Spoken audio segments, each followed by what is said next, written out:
आज हम देखने वाले हैं टॉम मेकिंग नोट्स। कहानी की शुरुआत में हम दो लोगों को चुपके से एक टॉम यानी कि कब्र के पास जाते हुए देखते हैं, जिन्हें देखकर तो ऐसा लग रहा है कि वो दोनों उस टॉम से कुछ चुराने वाले हैं। अब दोनों टॉम तक तो पहुंच जाते हैं और उसे खोलकर उसमें से ज्वेलरीज को चुराने लगते हैं, लेकिन इसके बाद अचानक से उसमें जो मरी हुई औरत रहती है वो उठकर उन दोनों पर हमला कर देती है। इसे देखकर ये साफ साफ समझ में आ जाता है कि वो औरत कोई इंसान तो थी नहीं, लेकिन उसी वक्त वहाँ पर एक शैमैन यानी कि जादूगर आकर उस औरत से लड़ने लग जाता है और अपने स्पेल्स को यूज करके उसे कैद भी कर लेता है, जिसमें पहले तो उसको काफी मुश्किल होती है, लेकिन एंड में वो काफी कोशिश के बाद उसे उसके टॉम में वापस ला देता है। अब आगे हमें पता चलता है कि ये तो बस एक कहानी थी जो हू नाम का एक आदमी सभी को सुना रहा होता है। ये कहानी हजारों साल पुरानी है और एक अर्थ मास्टर नाम की फैमिली की कहानी है। असल में अर्थ मास्टर फैमिली सबसे खुफिया और जादुई टॉम को बनाने के लिए जानी जाती है और अभी फैन नाम का एक बंदा ही उस फैमिली का आखिरी वंशज है जो अर्थ मास्टर फैमिली की 18th जनरेशन है और हु यानी कि जो कहानी सुना रहा था वो फैन का अंकल है। लेकिन अब इस जमाने में टॉम बनाकर इनके पैसों का इंतजाम नहीं होता, मतलब उतने ज्यादा पैसे नहीं आते,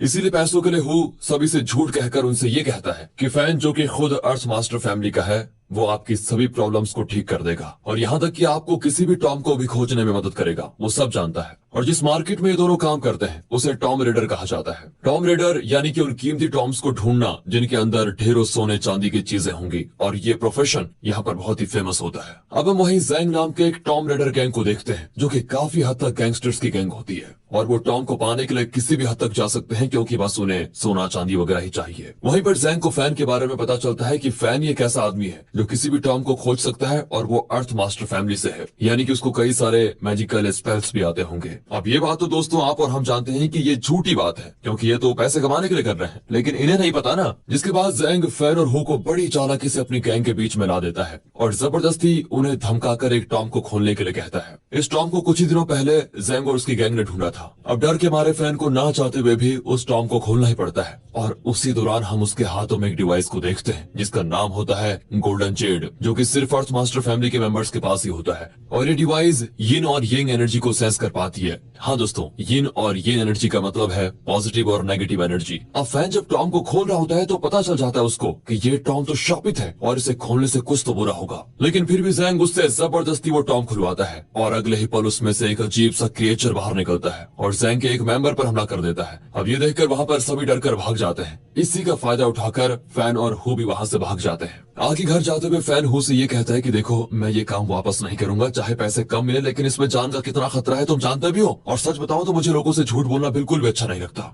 जिसके बाद दोनों अपने घर पहुंचते हैं और वहाँ पर फैन के मास्टर को देखते हैं जिन्होंने मरे हुए लोगों जैसे कपड़े पहने हुए होते हैं। फैन जब अपने मास्टर से इसका कारण पूछता है तो वो उसे कहते हैं कि मेरा समय पास आ चुका है बेटा और मुझे पता है कि अब मैं ज्यादा दिन जिंदा नहीं रह पाऊंगा। ये सुनकर फैन अपने मास्टर से ऐसा ना करने के लिए कहता है और तभी वहाँ पर हु आकर फैन को एक आर्टिफैक्ट दिखाता है जो हु ने उसी टॉम से चुराया था जो फैन ने अभी कुछ देर पहले खोला था। फैन फिर उस आर्टिफैक्ट को खोलता है जिसमें उसको एक स्क्रॉल किया हुआ पेपर मिलता है और जब फैन उस पेपर को चेक करता है तो वो पूरी तरह से शॉक में रह जाता है क्योंकि उस पेपर के अंदर माउंट ड्रैगन टाइगर तक जाने का मैप होता है और माउंट ड्रैगन टाइगर वो जगह है जहाँ पर गो डिंगफेंग की कब्र यानी कि टॉम को रखा गया है और गो डिंगफेंग ही अर्थ मास्टर फैमिली के फाउंडर थे जिनके पास इनफाइनाइट नॉलेज थी और मैजिकल पावर्स भी बहुत ज्यादा, और ये सारी चीजें उन्होंने एक नोट पर लिखी होती हैं और ऐसा कहते हैं कि वो नोट अब भी उसी टॉम में है जिसे अगर किसी ने ढूंढ लिया तो वो रातों रात इस दुनिया में कुछ भी हासिल कर सकता है। उस मैप को दोनों देखकर बिल्कुल दंग रह जाते हैं, पर तभी वहाँ पर एक लड़की आकर मैप को उनसे छीनने की कोशिश करती है। इसका नाम है किंग, जो कि ग्रीन आइड नाइट ओ निंजा होती है। ये एक निंजा की कम्युनिटी है जिसकी आंखें ग्रीन होती है दोस्तों।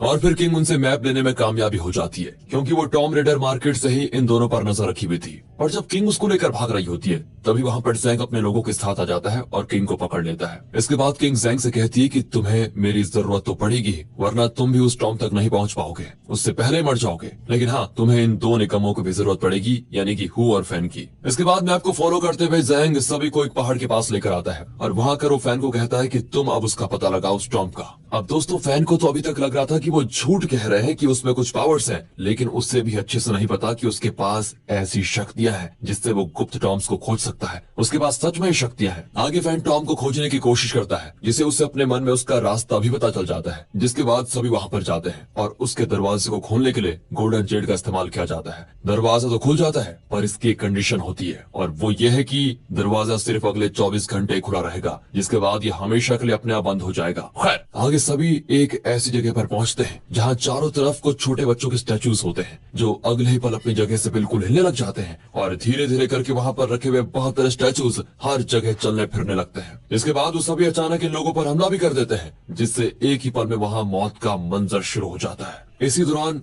किंग गौर करती है कि सभी लोग किसी स्टैचू से नहीं लड़ रहे, बल्कि वो अपने आप में ही एक दूसरे से लड़ रहे हैं। सभी को हेलुसिनेशन हो रहा है, इसलिए किंग पहले खुद को संभालती है और फिर फैन को संभालती है, जिससे फैन भी उस हेलुसिनेशन से बाहर आ जाता है। फैन फिर हु को भी उस हेलुसिनेशन से बाहर निकालता है, पर तब तक किंग ने फैन से डील कर ली होती है कि फैन उसके नोट्स ढूंढने में मदद करेगा, जिसके लिए फैन पहले तो मान जाता है, पर जैसे ही हु हेलुसिनेशन से बाहर आता है, वो बड़ी चालाकी से हु को लेकर वहां से भाग जाता है, और किंग अकेले ही ज़ैंग और उसकी गैंग के बीच फंस जाती है। हालांकि किंग फिर भी ज़ैंग और उसके मेंबर्स को हेलुसिनेशन से निकालने में मदद करती है, जिसके बाद वो सभी मैप के अकॉर्डिंग आगे बढ़ते हैं। पर फिर कुछ दूर जाने के बाद उन्हें हु और फैन वापस मिल जाते हैं, यानी कि दोनों को वहां से भागने का प्लान फेल हो जाता है। अब सभी वहां से एक रूम में जाते हैं जहां चेस बोर्ड जैसा डिजाइन बना होता है, जिसमें 9 बड़े स्क्वायर और उनके अंदर 9 छोटे स्क्वायर बने होते हैं। जिसे देखकर ज़ैंग का एक गैंग मेंबर, जो कि शमन भी होता है, उसे इस गेम के बारे में कुछ याद आता है, और वो बिना कुछ सोचे समझे उन स्क्वायर पर चलने लगता है, जिससे वहां का एक दरवाजा अपने आप खुल जाता है, और सभी को लगता है कि अब उन्हें इस कमरे से बाहर जाने का रास्ता मिल चुका है। लेकिन ये खुशी ज्यादा समय तक टिकती नहीं, जब उसी दरवाजे से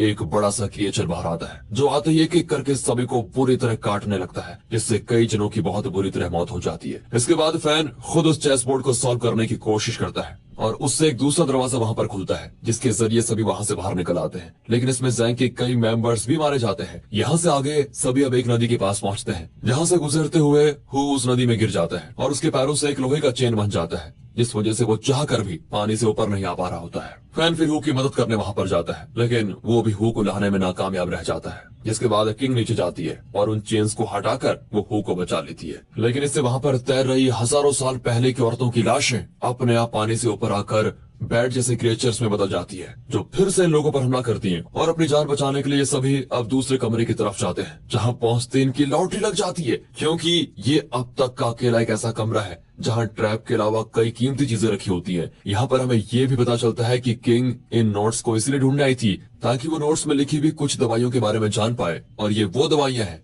जिनसे नाइट आउल निंजा कम्युनिटी के हजारों साल पुरानी प्रॉब्लम, यानी कि उनकी ग्रीन आई की प्रॉब्लम ठीक हो सकती है। यानी कि किंग ये चाहती है कि हमारी कम्युनिटी के सारे लोगों की आंखें भी बिल्कुल नॉर्मल हो, और वो इसीलिए करना चाहती है क्योंकि हरी आंखों वालों को सभी दानव की तरह देखते हैं। आगे जब ज़ैंग के गैंग मेंबर्स वहां के सभी चीजें उठाने लगते हैं, तो एक ट्रैप एक्टिवेट हो जाता है, जिसकी वजह से उस रूम का फ्लोर 2 हिस्सों में बढ़ जाता है, और जो फ्लोर के नीचे गिर जाते हैं उन्हें लगता है कि वो तो अब गए, लेकिन होता इसका उल्टा है। बल्कि जो फ्लोर के ऊपर जा रहे थे उन्हें अचानक से कुछ एरोज आकर शूट कर देते हैं, जिससे ज़ैंग के गैंग मेंबर शमन की डेथ हो जाती है। इसके बाद वो जगह टूटने भी लगती है, जिसकी वजह से सभी वहां से भाग जाते हैं। लेकिन एक और गैंग मेंबर कैनन के साथ कई और गैंग मेंबर्स की भी डेथ हो जाती है। इससे ज़ैंग काफी टूट जाता है, और उसी दौरान किंग, फैन और हु उन सभी से दूर भागकर अकेले आगे बढ़ने लगते हैं। अब यहाँ से सभी एक ऐसे पहाड़ पर आगे बढ़ते हैं जिसके ऊपर एक औरत की बड़ी सी स्टैचू बनी होती है। इस पर फैन कहता है कि ये चीज कुछ सिंबलाइज कर रही है, ये जगह पूरी तरह से ड्रैगन ही है। अभी कुछ समय पहले हम ड्रैगन की बॉडी में थे, अब हम जहाँ पर खड़े हैं वो ड्रैगन की वेन्स यानी कि नसें हैं, और हमें ड्रैगन के सर तक पहुंचना है जहाँ पर टॉम रखा हुआ है। उसी वक्त वहाँ पर ज़ैंग अपने बचे कुछ गैंग मेंबर्स के साथ पहुंच जाता है, और फिर इन तीनों को ज़ैंग के साथ चलना पड़ता है, और ये सभी फाइनली उस टॉम वाली जगह पर पहुंच जाते हैं जहाँ घर के बीचों बीच टॉम रखा होता है। लेकिन उसमें कई लॉक्स लगे होते हैं, जिन्हें ठीक से ऑब्जर्व करने पर फैन को समझ में आ जाता है कि इन लॉक्स को